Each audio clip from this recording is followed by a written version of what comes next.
in Florida until tonight. We're live in Davie. Jamie Garola, NBC 6, South Florida. Ultimately, that malfeasance and negligence what killed our son, and he's not coming back. Again one day. I remember there was first time I met.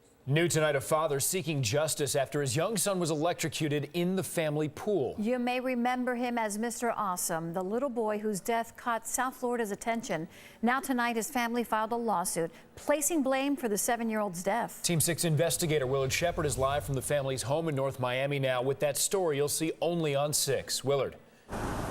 Well, Adam, tonight this family is reaching out to all families across South Florida who have reached out to them saying that they really could see themselves in this same kind of situation. We exclusively obtained a copy of this legal action filed just a short time ago, and it names a pool company, the manufacturer, an electrician, and also a person who was at the home doing inspections. They say they were all negligent, and their actions ultimately led to this child's death.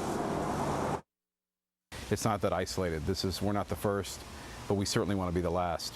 For Chris Sloan, the pain of losing his energetic son Calder will never leave him. April 13th, the 7-year-old jumped into the water, and a short time later, he was no longer alive. Police say electrocuted. NBC 6 exclusively obtained this lawsuit where the family alleges what went so terribly wrong. Sloan blames the company that made the pool light, Minnesota-based Pentair Water Pool and Spa. You put faith in manufacturers to make products that are safe, and you would never fathom that these kind of tragedies, could happen. The lawsuit says Pentair failed to use reasonable care in designing, manufacturing, testing, inspecting, and marketing of the pool light and its parts to prevent them from electrocuting Calder Sloan. We've determined that it had to do with the light fixture that was defective, as well as lack of grounding and lack of bonding, which made it a electrical death trap. Sloan's attorney, Irvin Gonzalez, says the pool maintenance company, All Florida Pool and Spa Center, is also at fault by failing to use reasonable care in the inspection and maintenance of the pool and make it safe, and warn the Sloans of any defect or maintenance that needed to be done. Just because professionals come out, inspect your pool, and tell you things that are, that does not mean that everything's 100%, as we found out.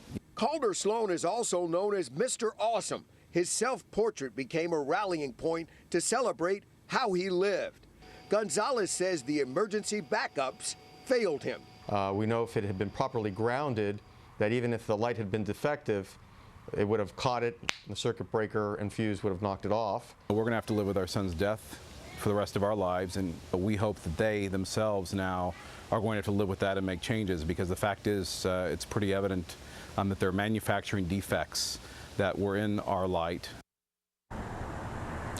Now, we made an attempt tonight to reach out to these two pool companies, but we're not able to reach anyone concerning the Florida law. They have 20 days, all of the defendants in this lawsuit, to respond to this legal action tonight. Mr. Sloan will be holding a press conference tomorrow morning at 11 a.m. where he'll be giving out more of his message to the public, to people who have swimming pools in their backyards, about what they should do. Also tonight over on our website, the link to contact that family directly, that Mr. Awesome and the charity work that is now being done after Calder Sloan's death. That's the very latest tonight here in North Miami. Willard Shepard, NBC 6, South Florida.